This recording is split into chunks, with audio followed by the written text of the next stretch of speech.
tarde para todos, está no ar e hoje o programa mostra que aprender através da arte é muito mais divertido, né, Gustavo? É isso mesmo, Ana. Boa tarde a todos. E você vai conhecer uma companhia de teatro que ensina história através do circo. O programa também traz reportagens especiais sobre fotografia, teatro, além da dica cultural. O projeto Xandala traz ritmos brasileiros, como maracatu, coco e ciranda, aqui no estúdio. Confira os destaques da edição de hoje. Conheça o trabalho de Aristides Alves, considerado um dos expoentes da fotografia baiana. Circo Larretô mostra que aprender através da arte é muito mais divertido. E visita Brasília para mostrar a história de Goiás no Picadeiro. A Companhia do Latão faz uma reflexão crítica da sociedade capitalista baseada no teatro épico criado pelo dramaturgo Bertolt Brecht. E nós fomos conferir o trabalho deles em São Paulo. Nós começamos o programa de hoje mostrando que aprender através da arte é muito mais divertido. Olha, Ana, e essa é a proposta do Circo Larretô, que conta a história de Goiás através de uma arte milenar. E olha, Gustavo, depois de diversas apresentações na capital e outros municípios goianos, o Circo Larretô visitou Brasília para mostrar a história de Goiás no Picadeiro. Para todos, foi conferir.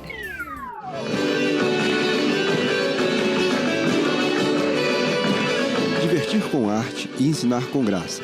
Essa é a proposta do Circo Larretô, que há 7 anos ensina o espetáculo A História de Goiás no Picadeiro, para crianças e adultos que se interessam pelas origens do estado e a formação da cultura goiana. Marcelo Camelo aqui, rapaz. Tudo bom? Ô, rapaz, você está bom, né? O senhor está bom também, né? Nesses propósitos, o diretor Maneco Maracá pesquisou o passado de Goiás e recrutou elenco de jovens artistas que participavam de programas de apoio social em Goiânia. O grupo teve aulas de artes e ciências, como malabarismo, trapézio e perna de pau, além de dança, para que contassem de uma forma lúdica a história da ocupação de parte do centro-oeste brasileiro. Esse espetáculo ele passa por um processo de pesquisa, primeiro da identificação da história, uma pesquisa mais aprofundada da história de Goiás, mas depois ele passa por um processo também de elaboração de uma estética que junta o circo e o teatro e a dança, naturalmente. E aí ele tem um desenho em cena diferenciado, muito bacana, lúdico. O espetáculo comove o público que chega a protestar contra a entrada dos bandeirantes em Goiás em busca de ouro e esmeralda no período colonial, por causa das disputas de terra, por causa da morte de indígenas e também por causa da escravidão de negros. Por que a plateia não quis aplaudir quando mataram os índios, escravizaram os negros? Fizeram de escravos negros, também faz parte do racismo, né? O que você achou de matarem os índios, escravizarem os negros? Não achei bom não, porque cada um tem essa cultura. Mas além de se manifestar durante o espetáculo, a plateia é convidada a interagir com os artistas e até ir ao palco. De acordo com o diretor Maneco Maracá, alguns personagens causam impacto e têm grande empatia junto ao público. Eles ilustram diferentes momentos históricos da formação do estado de Goiás. Esses são os casos de Zé da Botina, do Anhanguera, do Rei e das Donzelas. O Zé Botina representa esse sujeito popular do estado de Goiás, traz muita essência do caipira, a essência do goiano que fala porta, dessa característica de uma linguagem própria do goiano. Naturalmente, o Diabo Velho, o Anhanguera, pela característica do personagem, por ele ser um personagem forte e por estar representando os bandeirantes na época, é um personagem que chama muita atenção.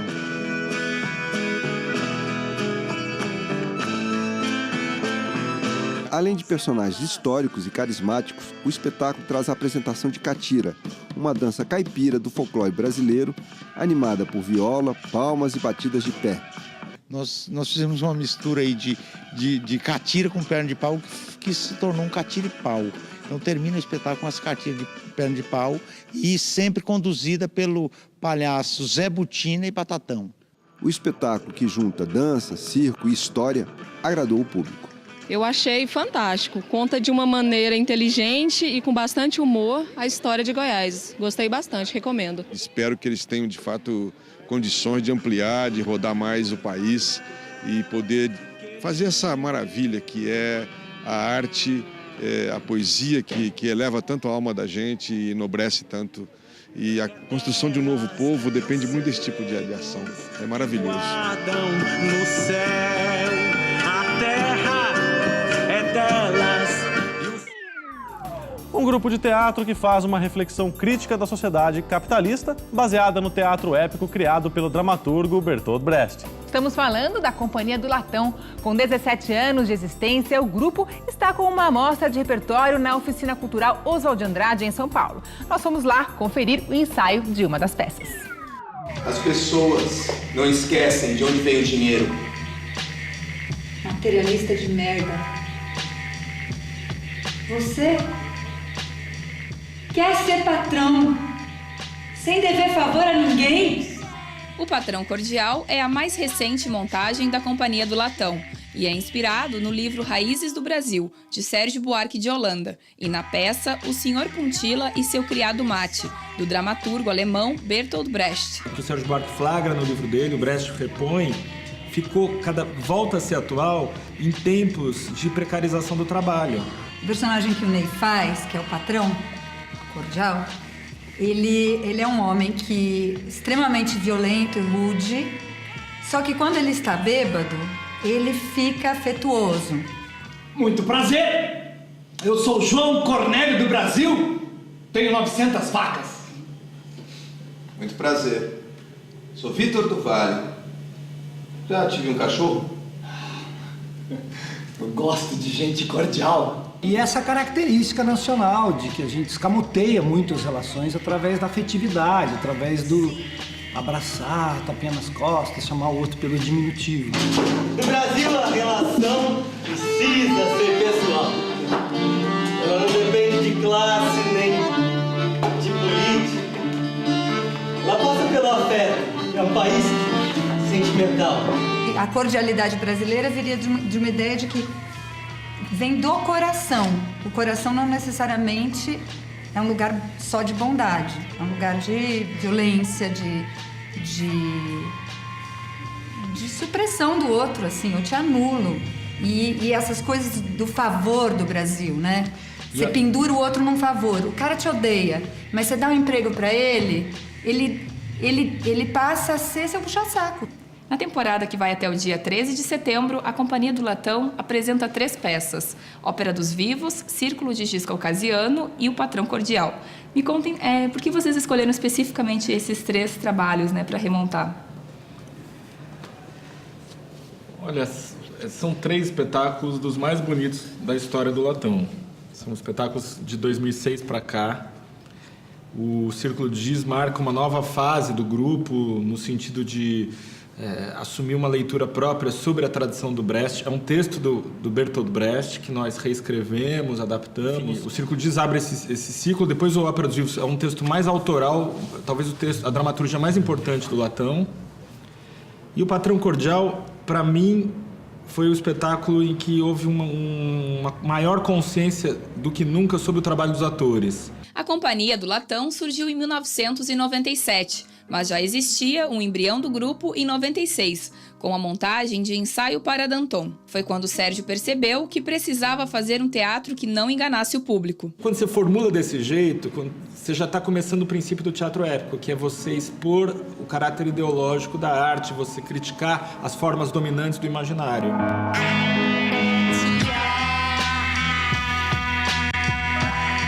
O nome do grupo vem de um texto de Bertolt Brecht, chamado A Compra do Latão. Ele fala: eu me interesso em ser tão feliz quanto é possível ser feliz.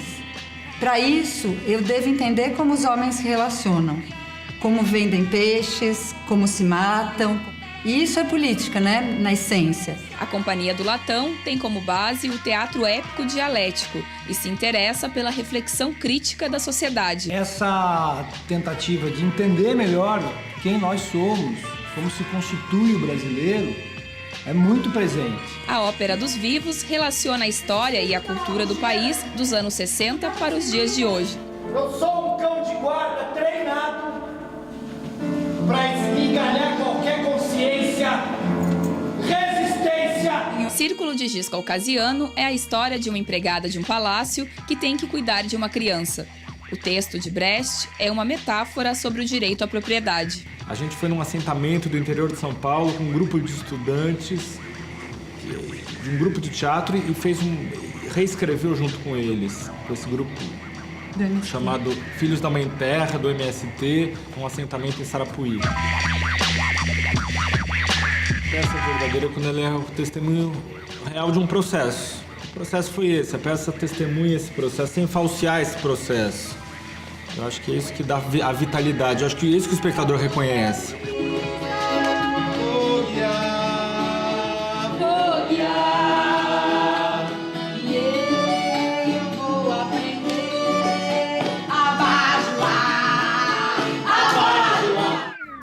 Hoje, a Companhia do Latão apresenta a Ópera dos Vivos às 6 da tarde. Na sexta-feira e no sábado que vem, é a vez de O Patrão Cordial, às 7 da noite. Chegou a hora de você ficar por dentro de tudo que acontece na arte e cultura brasileira. Nós estamos aqui no estúdio com a repórter Raquel Setz. Bom, Raquel, o que você tem pra gente aqui hoje? Hoje eu vou falar sobre uma cantora, compositora e rabequista que eu gosto bastante, que é a Renata Rosa. Vocês conhecem? Não. Ainda não. Então, ela é mais uma dessas artistas que é pouco divulgada no Brasil, mas é bastante conhecida lá fora, principalmente na Europa. E o que é mais interessante é que ela faz sucesso no exterior tocando um tipo de música tipicamente brasileiro.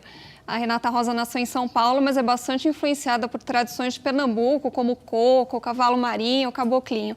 A gente tem um pedaço de um vídeo dela cantando, vamos ouvir um pouquinho. Ó sonido da mata, a secundum vem agora. Ó sonido da mata, a secundum vem agora. E o que eu acho muito interessante na Renata Rosa é a voz dela, porque aqui no Brasil, provavelmente pela influência da bossa nova, tem uma preferência por vozes mais graves, aveludadas, e a voz dela não tem nada a ver com isso, é uma voz aguda, em alguns momentos quase estridente, assim, que é uma coisa de cantadeira mesmo, né, de raiz.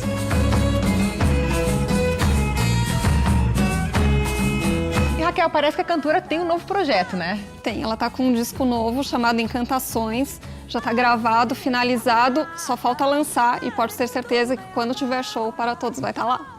Bom, Raquel, obrigada pela dica, até a próxima. Obrigada. E daqui a pouco conheço o trabalho de Aristides Alves, considerado um dos expoentes da fotografia baiana. E ainda, o projeto Xandala traz ritmos brasileiros como coco, maracatu e ciranda aqui no estúdio.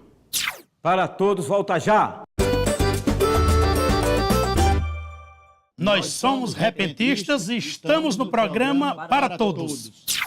Ele nasceu em Minas Gerais, mas se tornou baiano por opção. Aristides Alves é considerado um dos expoentes da fotografia baiana. E em 2014, Aristides comemora 40 anos de profissão. Conheça um pouco mais sobre o trabalho do artista na reportagem da TV Educativa da Bahia.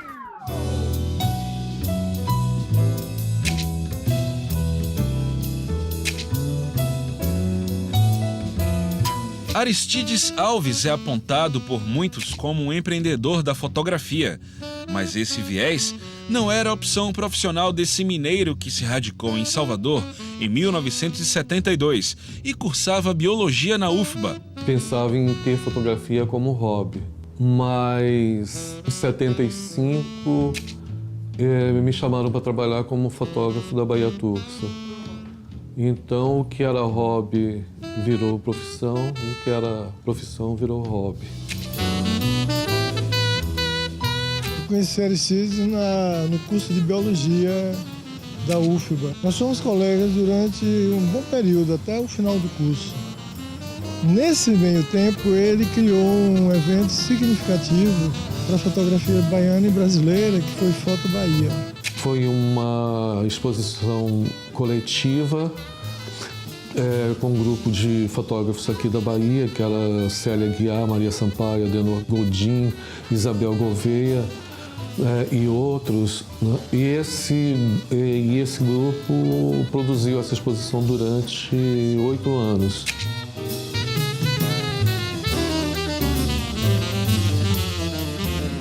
Aristides, que também se formou em jornalismo, tem 13 livros publicados. Seguindo a veia empreendedora, Aristides e amigos fundaram a ASA, primeira agência baiana de fotografia. Ela foi criada num momento muito dinâmico na fotografia fotojornalística, né?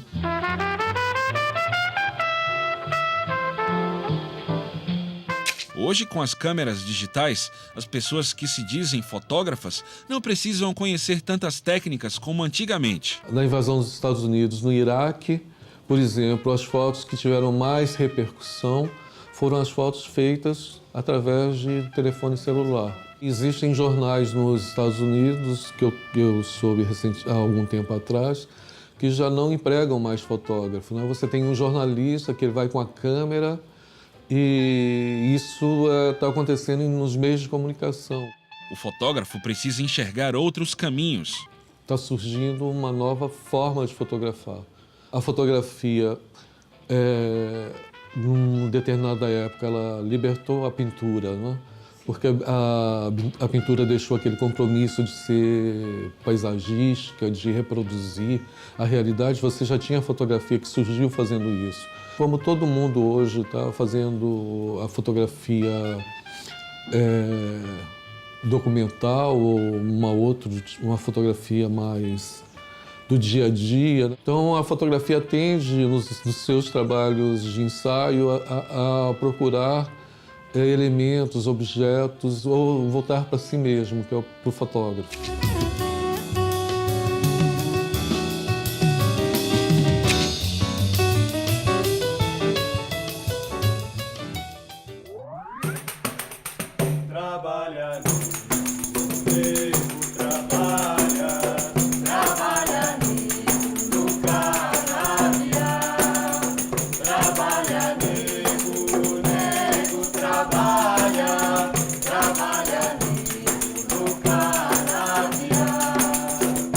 A música deles é fruto de estudos de ritmos tipicamente brasileiros, como coco, maracatu, ciranda. Nós recebemos aqui no estúdio o projeto Xandala. Sejam bem-vindos. Obrigada. Prazer receber vocês aqui hoje. Bom, eu queria primeiro que vocês se apresentassem. Vamos lá. Sou Bruno Garcia, João Pupo, Júlia Oreste, Camila Latenic, Lívia Belo. Bom, primeiramente, então, eu queria que vocês dissessem, bom, como é que nasceu, né, esse gosto de vocês pelas tradições populares brasileiras? Bom, o Xandala se formou em 2010, na cidade de Assis, e juntou pessoas que estavam fazendo curso na área de humanas, em diferentes áreas, e que tinham interesse muito forte pela linguagem das artes, pelas músicas, danças, pelo teatro, mas tendo como pano de fundo principalmente as manifestações tradicionais brasileiras, que foram resultado de vivências diferentes, então, de contato com grupos, aqui na cidade de São Paulo, em Pernambuco, em algumas comunidades mais tradicionais indígenas, de jongo. E aí, a partir daí, inicialmente, o grupo trabalhava com releitura de artistas que faziam sentido para a gente, como Siba, Mestre Ambrósio, Tião Carvalho, mas a gente começou um trabalho de composição, de criação, tendo como pano de fundo essas vivências, as manifestações tradicionais. E esse trabalho de criação que você fala, quer dizer, vocês tiveram que estudar muito, né? Fazer um estudo muito profundo dos ritmos brasileiros para chegar ao repertório. Como é que foi esse estudo? Conta pra gente. Bom, na verdade, a gente tendo como base aí, tentando fazer releituras, né, das manifestações tradicionais, o grupo sempre buscava trazer à tona outras influências, como, por exemplo, trazer um pouco da cultura árabe, trazer um pouco da cultura de tradições orientais japonesas, enfim. E, a partir daí, a gente tentou desenvolver os estudos conjuntamente, né, um trabalho coletivo, mas também individualmente. Então, cada um se aprofundando em algum instrumento ou tentando pensar em experimentar a voz de maneiras diferentes, enfim, valorizando as diversidades culturais. Há quanto tempo existe o grupo? 4 anos. 4 anos. Desde E 2010. vocês têm algum projeto em vista, disco para ser lançado? Conta pra gente. No momento, a gente está gravando a nossa primeira demo e buscando incentivos, de olho nos editais, né, de fomento à cultura. E acho que é isso. Bom, então o que vocês vão tocar hoje aqui pra gente, para encerrar o programa? A gente vai tocar uma música que se chama Senhor, que é uma música nossa, que foi uma composição, uma criação do grupo. A gente tem tentado A gente tem muito essa construção de pensar na música de forma coletiva, então um traz a letra, outro pensa nos arranjos. A gente tem feito isso de forma bastante coletiva. E essa música, ela tem muito a ver com uma figura do cavalo marinho, que é uma manifestação tradicional da Zona da Mata de Pernambuco, com a figura do Ambrósio, que remete muito para a gente a ideia do andarilho, do nômade, desse viajante que passa em diferentes lugares levando coisas, trazendo coisas. Então a música, acho que tem essa ideia para a gente do caminho, da passagem. Tem um site também, né? Tem. Sim. Queria falar só do... nosso site é projetochandala.com, Chandala com SH. Também tem a página do Facebook. Então, o pessoal que estiver interessado é só ir lá, dar uma olhada e dá para ver as agendas, a apresentação e tal. Ok, então. Então, só pegar o instrumento agora e começar a tocar. Para Todos termina por aqui. Na semana que vem tem mais.